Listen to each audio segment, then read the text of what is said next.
Hello there! Do you think a Jedi has good reflexes? Meet Odontomachus Chelifer, the trapjaw ant whose mandibles snap faster than a speeding race car and hit with the force of a tiny sledgehammer. They are also capable of jumping several centimeters. That's equivalent to you jumping over 5 meters high, if you were force sensitive. She walks alone through her leaf-littered kingdom, a princess with lightning jaws and a heart full of purpose. Behind every shadow, danger is lurking. Every hollow root, a future home. She studies them all with patience and hope. Somewhere ahead lies the perfect place to build her empire. Warm, hidden, but waiting. And while she searches, she thinks of her scattered sisters, each wandering the world with the same fragile dream. But anyway, enough with the poetry and more facts. These ants come from the humid tropical rainforests and wetlands of South America, from Argentina to Central America.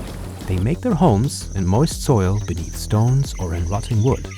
Their nests are compact but carefully structured, with chambers kept at high humidity and warm temperatures. And while they may not build massive empires like some other species, Odontomachus chelifer colonies are efficient, well-defended, and specialize in a predatory lifestyle. They can reach up to 5,000 ants in total, but most colonies usually sit somewhere between 500 and 2,000 individuals. Here is a young colony of a dozen chelifers living under a decaying log. They've organized their nest in 2 main chambers connected with a few tunnels. One of the chambers is actually dedicated to the eggs and larvae. Look at this larva. It looks absolutely thrilled to receive her grooming session. When the conditions of the nest change, like too wet, too hot, or too exposed, Odontomachus chelifer moves the brood to a safer location. It can be temporary or until they complete this early stage of their life cycle. Here, for example, the larvae are quite exposed in this hollow branch. But after a little construction work on their chamber, the larvae will have the cozy and safe spot that they need. In their 2018 study, Guimarães and colleagues dug up 5 trapjaw ant nests and found they're way more complex than expected for the species. Each nest had 3 to 10 entrances, several vertical shafts, and up to 77 chambers stretching down to about 1.5 meters deep, with colonies of roughly 300 to 860 workers. They even found a big hall chamber, acting like a central hub, and some rooms lined with decaying plant material, a bit of fungus growing inside, and all stages of brood mixed together. Overall, these ants build surprisingly organized and elaborate underground homes. Now, let's meet the Caste.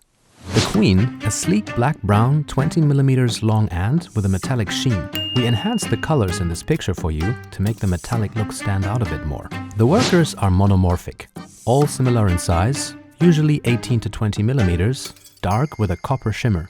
A 1992 study revealed that even if the workers are all somewhat similar in size, larger workers were more likely to show aggressive or rough behavior towards other members of their colony. That shows that morphological variation is somehow linked to behavioral specialization, even in non-polymorphic species. Even though they're all the same caste, they're highly capable solo hunters. Unlike species with giant soldiers, Odontomachus chelifer relies on the raw power of its trapjaws instead of juiced soldier ants. These mandibles are held open by a latch system. One gentle touch of a trigger hair and the strike can kill or paralyze prey instantly, or launch the ant backwards into the air like a living metal spring. Not bad. From egg to adult worker, development takes roughly 6 to 8 weeks. A queen can live 10 years or more, while workers typically live between 1 and 2 years. The eggs are quite large in comparison to many other species with a distinct elongated oval shape. The larvae are also well-sized with highly developed motor skills. This spiky larva here is a real glutton. An effective reminder that ants don't eat solid food, but larvae love it. Yummy. Let me share something cool with you. In the colony we ourselves are taking care of, the queen still looks after the larvae even though the nurses are already covering that job.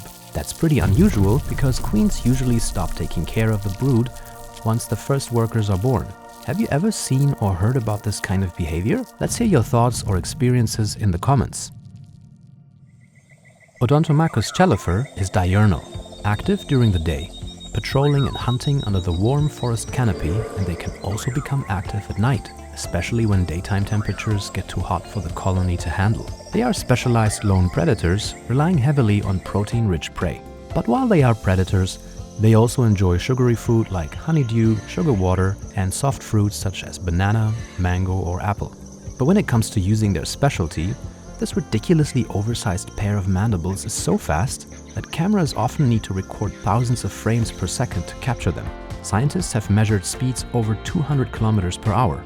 One hit is often enough to cripple fruit flies, crickets, termites, or roaches. When their prey is captured, Chelifers will quickly finish them with their stinger. Their venom is powerful, but I can't tell you exactly how powerful, as scientists still don't fully understand what their venom is made of. It hasn't been studied as much as the venom of snakes, spiders, or scorpions, and I hope I don't find out the hard way.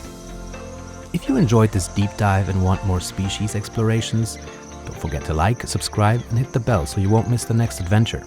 See you in the next video, and auf Wiedersehen.